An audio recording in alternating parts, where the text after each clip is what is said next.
नमस्कार और स्वागत है इस खास चर्चा में। आज हम एक ऐसी किताब पर बात करने वाले हैं जिसकी समीक्षा हम देखेंगे। किताब जो जितनी मशहूर है उतनी ही कह सकते हैं विवादास्पद भी। रॉबर्ट ग्रीन की द 48 लॉज ऑफ पावर। हाँ बिल्कुल। ये किताब चर्चा में तो हमेशा ही रहती है। तो हमारे पास जो स्रोत है आज वो इस किताब की एक काफ़ी आप कह सकते हैं संतुलित और गहरी समीक्षा है। ये समीक्षा किताब के कंटेंट को देखती है, उसके लिखने के अंदाज को, समाज पर उसके असर को, और हाँ, आज के समय में वो कितनी प्रासंगिक है इन सब पहलुओं पर बारीकी से बात करती है। तो मतलब एक पूरा विश्लेषण है उस समीक्षा में। बिल्कुल। तो आज हमारी कोशिश रहेगी कि इस समीक्षा के जरिए हम समझें कि ये किताब आखिर है क्या, क्या कहती है, शक्ति यानी पावर, उसको लेकर इसके दावे क्या हैं, और सबसे जरूरी बात, ये इतनी बहस का मुद्दा क्यों बनी हुई है। क्या ये वाकई जैसा कुछ लोग मानते हैं शक्ति पाने का कोई सीक्रेट फॉर्मूला है, या फिर मामला कुछ और ही है। ये सवाल तो उठता है। और सोचने वाली बात यह भी है कि क्या ताकत हमेशा चालाकी से या दूसरों पर हावी होकर ही मिलती है। ये किताब कुछ ऐसे ही थोड़े नुकीले, असहज करने वाले सवाल उठाती है। तो चलिए समीक्षा को खोल कर देखते हैं, समझने की कोशिश करते हैं।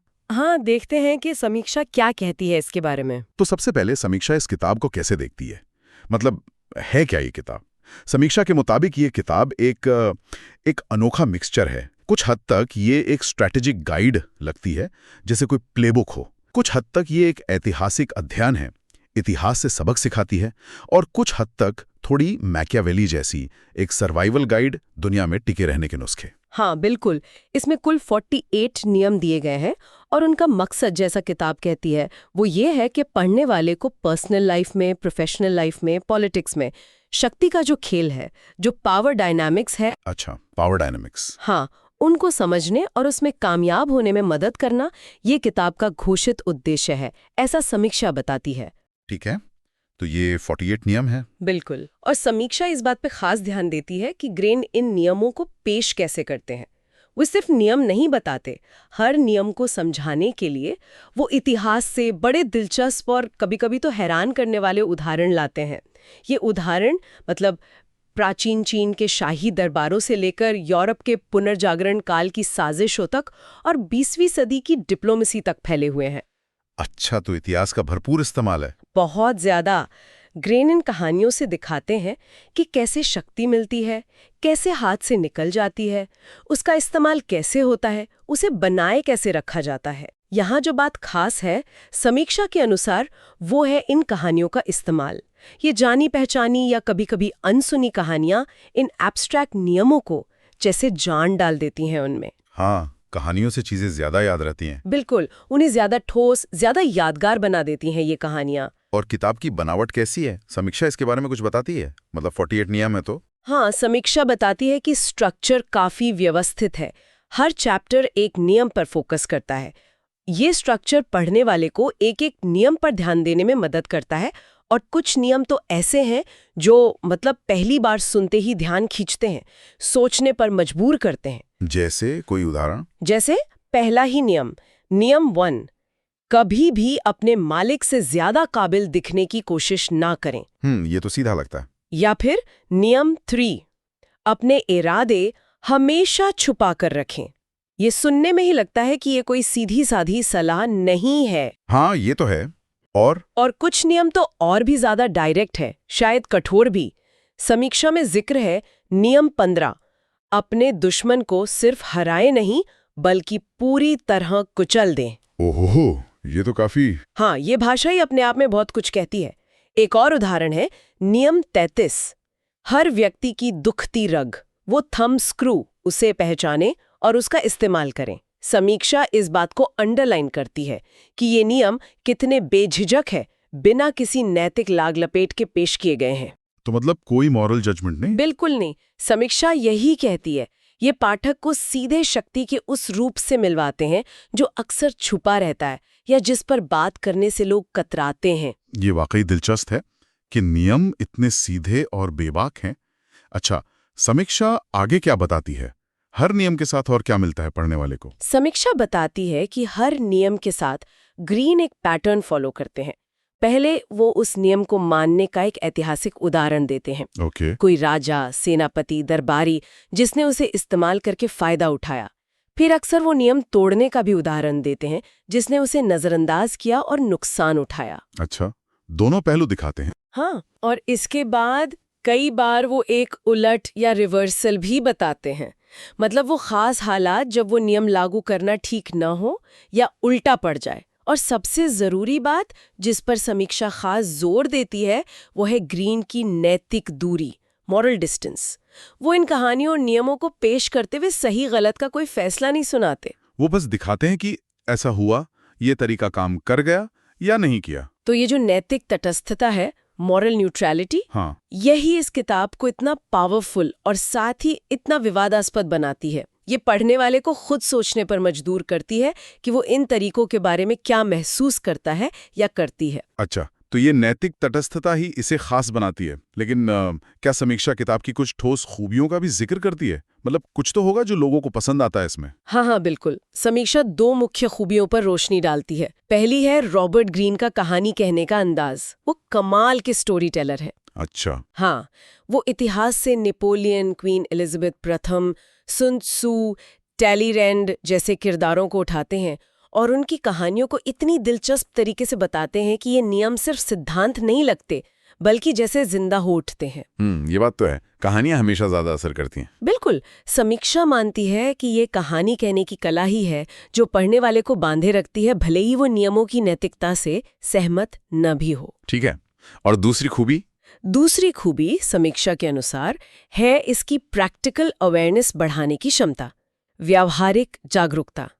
मतलब ये किताब आपको अपने आसपास की दुनिया में शक्ति के खेल को पहचानने में मदद करती है। अच्छा, मतलब आप समझ सकते हैं कि क्या चल रहा है। हाँ, भले ही आप खुद इन नियमों का इस्तेमाल ना करना चाहें या इन्हें अनैतिक मानते हो, इन्हें पढ़ने के बाद आप शायद अपने ऑफिस में, अपने सोशल सर्कल में या राजनीतिक खबरों में लोगों के बर्ताव और उनकी रणनीतियों को बेहतर समझ पाएंगे। समीक्षा कहती है कि ये आपको भोलेपन से बचा सकती है। आपको पता चलता है कि पर्दे के पीछे क्या चल रहा हो सकता है, शक्ति का खेल असल में कैसे खेला जाता है। तो ये एक तरह से दुनिया को समझने का एक प्रैक्टिकल टूल भी हो सकती है। चाहे आप उसका इस्तेमाल कैसे करें वो अलग बात है।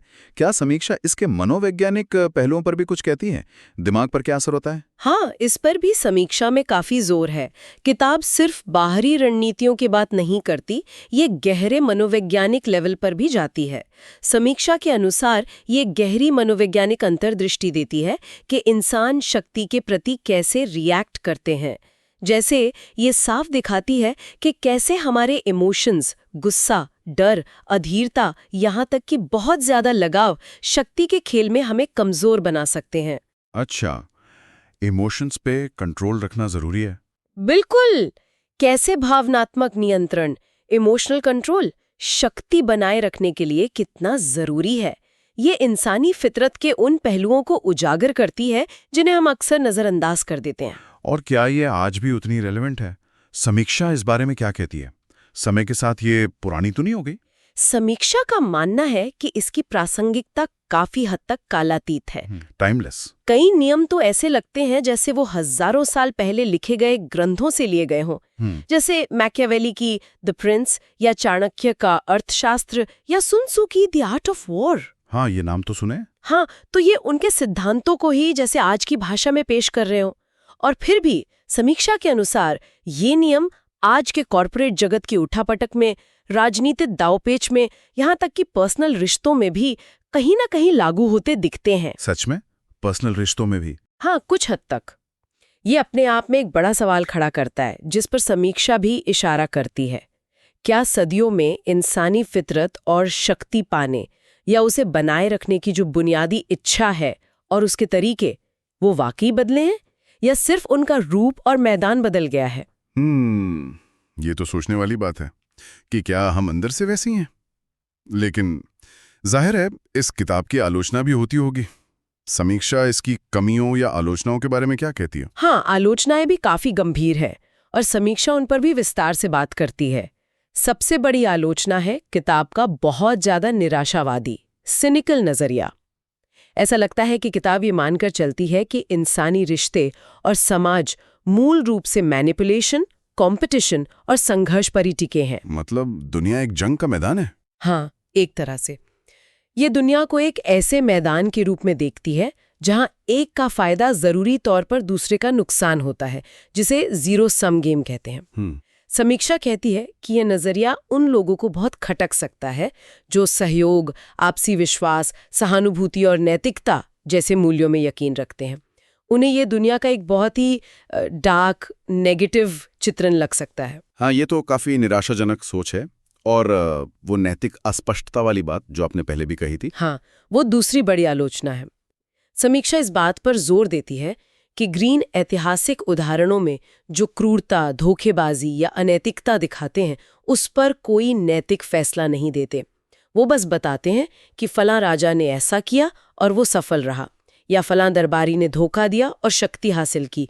वो ये नहीं कहते कि ये सही था या गलत। तो मतलब रीडर खुद तय करे। हाँ, लेकिन समीक्षा कहती है कि जो पढ़ने वाले किताबों में, खासकर ऐसी प्रभावशाली किताबों में, एक नैतिक दिशा या गाइडेंस ढूंढते हैं, उन्हें ये बात बहुत परेशान कर सकती है। उन्हें लग सकता है कि लेखक अनैतिक व्यवहार को नॉर्मलाइज कर रहा है या जरूरी बता रहा है बिना उसकी निंदा किए। ये बात तो है। क्या समीक्षा में कुछ और आलोचनाओं का भी जिक्र है, शायद किताब की बनावट या उसकी उपयोगिता को लेकर? जी हाँ, कुछ और प्रैक्टिकल आलोचनाएं भी हैं। एक है किताब की दोहराव वाली संरचना, रिपीटेटिव स्ट्रक्चर। जैसा बताया 48 अध्याय हैं और हर अध्याय कमोबेश एक ही पैटर्न पर चलता है। नियम, उदाहरण, तोड़ने का उदाहरण, उलट, निष्कर्ष। समीक्षा कहती है कि कुछ पढ़ने वालों को, खासकर अगर वो पूरी किताब एक साथ पढ़ रहे हों या ऑडियो बुक सुन रहे हों, तो ये फॉर्मेट कुछ समय बाद थकाऊ या फॉर्मूला जैसा लग सकता है। अच्छा, मतलब बोरिंग हो सकता है। हाँ, शायद नयापन कम महसूस हो सकता है। हाँ। और एक और आलोचना है कि सभी 48 नियम एक जितने महत्वपूर्ण या हर सिचुएशन में लागू होने वाले नहीं लगते। कुछ नियम बहुत खास, जटिल हालात के लिए लगते हैं, जबकि कुछ ज्यादा जनरल है। हाँ, ये तो हो सकता है। तो समीक्षा इशारा करती है कि पढ़ने वाले के लिए ये तय करना मुश्किल हो सकता है कि कौन सा नियम कब, कहाँ और कैसे रेलेवेंट है। ऐसा नहीं है कि आप बस कोई भी नियम उठाकर कहीं भी लगा दें।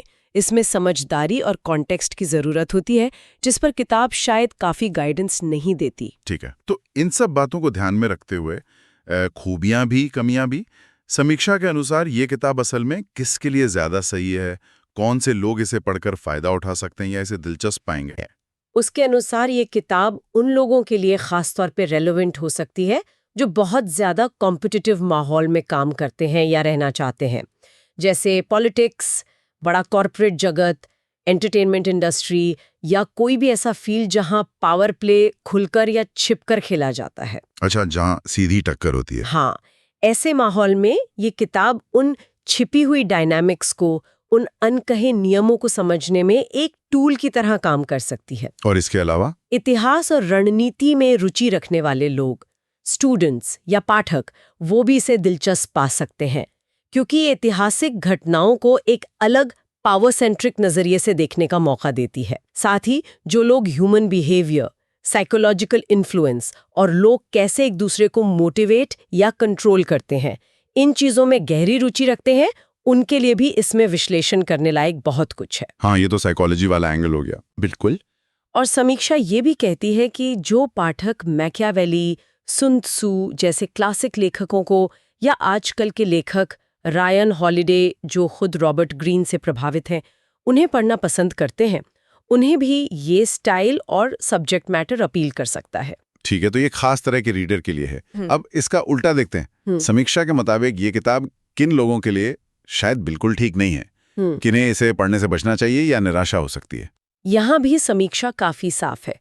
जो लोग लीडरशिप के नैतिक और सहकारी मॉडल की तलाश में हैं, मतलब वो जो टीम वर्क, आपसी सम्मान, पारदर्शिता, साझा लक्ष्यों पर आधारित लीडरशिप सीखना या अपनाना चाहते हैं। हाँ, जो आजकल ज्यादा बात होती है जिसकी। बिल्कुल, उन्हें ये किताब न सिर्फ बेकार लग सकती है, बल्कि इसके सिद्धांत उन्हें परेशान या विचलित भी कर सकते हैं, क्योंकि ये किताब सहयोग से ज्यादा कंपटीशन और कंट्रोल पर जोर देती है। और कौन? इसी तरह जो लोग नेचर से ही मैनिपुलेशन, चालाकी या आक्रामक रणनीतियां अपनाने से असहज महसूस करते हैं या इन्हें गलत मानते हैं, उन्हें इसके कई नियम न सिर्फ आपत्तिजनक लगेंगे बल्कि शायद घिनौने भी लगे। ये उनके पर्सनल वैल्यूज के खिलाफ जा सकती है। तो मतलब ये उनके लिए नहीं है जो सीधी राह चलना पसंद करते हैं। हाँ, कह सकते हैं। और आखिर में समीक्षा कहती है कि अगर कोई एक सीधी साधी पॉजिटिव सेल्फ हेल्प किताब ढूंढ रहा है जो इमोशनल इंटेलिजेंस बढ़ाने, खुशी पाने या बेहतर रिश्ते बनाने पर फोकस करती हो, तो ये किताब उस उम्मीद पर खरी नहीं उतरेगी। ये ज़्यादा एनालिटिकल है, ज़्यादा ठंडी है और कहीं ज़्यादा विवादास्पद है। ये आपको अच्छा महसूस कराने के लिए नहीं लिखी गई है। समझ गया। तो इन सभी बातों का निचोड़ क्या निकलता है फिर? इस पूरी चर्चा और समीक्षा के विश्लेषण का सार क्या है? What does it all mean? समीक्षा का जो सेंट्रल पॉइंट है वो यही लगता है कि द 48 लॉज ऑफ कावर कोई पारंपरिक कैसे करें या हाउ टू गाइड नहीं है। ना ही ये ट्रेडिशनल सेंस में कोई सेल्फ हेल्प किताब है जो आपको बेहतर या खुश इंसान बनाने का वादा करे, बल्कि ये ह्यूमन इंटरैक्शन को, इंसानी व्यवहार और समाज को उसके सबसे बुनियादी, सबसे पावर सेंट्रिक और अक्सर असहज करने वाले रूप में देखने का एक लेंस है, एक नजरिया पेश करती है। तो ये आपको दिखाती है कि शक्ति कैसे काम करती है, भले ही वो तरीका आपको पसंद आए या ना आए। हाँ, बिल्कुल। समीक्षा का सार यही लगता है कि चाहे कोई इन नियमों को अपना ले, उन्हें पूरी तरह रिजेक्ट कर दे या फिर सिर्फ इसलिए पढ़ें ताकि वो खुद को उन लोगों से बचा सके जो इन नियमों का इस्तेमाल करते हैं। रॉबर्ट ग्रीन का ये काम उकसाने वाला है, सोचने पर मजबूर करने वाला है और किसी न किसी रूप में उपयोगी जरूर है। अगर हम इसे बड़ी तस्वीर से जोड़कर देखें तो ये किताब हमें कहीं ना कहीं ये दिखाती है कि जब ऊंचे आदर्श और नैतिक सिद्धांत व्यक्तिगत महत्वाकांक्षा या सिर्फ टिके रहने की जरूरत के सामने फीके पड़ जाते हैं तो दुनिया अक्सर कैसे काम करती है। ये शायद हमें वो चेहरा दिखाती है जिसे हम देखना पसंद नहीं करते। बिल्कुल, जैसा कि समीक्षा संकेत करती है, ये शायद किसी को ज्यादा नैतिक इंसान बनना ना सिखाए, पर यह जरूर सिखा सकती है कि शक्ति का खेल असल दुनिया में कैसे खेला जाता है, या कम से कम उस खेल को पहचाना कैसे जाए जब वो आपके आसपास खेला जा रहा हो। हाँ, ये एक तरह से दुनिया की कुछ कठोर, शायद कड़वी सच्चाइयों का आईना है, भले ही वो आईना हमें पूरी तरह पसंद आए या ना आए। सही कहा। तो ये थी रॉबर्ट ग्रीन की बेहद चर्चित और उतनी ही विवादास्पद किताब द 48 लॉज ऑफ पावर पर आधारित एक समीक्षा का हमारा, कह सकते हैं, गहरा विश्लेषण। ये निश्चित रूप से एक ऐसी किताब है जिसके बारे में पढ़कर या सुनकर बहुत से विचार मन में आते हैं और बहस करने के लिए बहुत सारे मुद्दे मिलते हैं। हाँ, इसमें कोई शक नहीं। नियम, उनकी कहानियां और लेखक का वो जानबूझकर अपनाया गया नैतिक रूप से न्यूट्रल नजरिया, ये सब मिलकर इसे एक यादगार और बौद्धिक रूप से चुनौतीपूर्ण अनुभव बनाते हैं। बिल्कुल। और जैसा कि हम हमेशा करते हैं, अंत में सुनने वालों के लिए एक विचार छोड़ते हैं। हाँ, एक सवाल जो सीधे इस समीक्षा और किताब के विश्लेषण से उभरता है। समीक्षा के अनुसार अगर शक्ति हासिल करने और उसे बनाए रखने के ये नियम, जैसा कि किताब दावा करती है, वाकई इतने असरदार हैं, तो क्या नैतिकता और शक्ति का साथ साथ चलना मुमकिन है?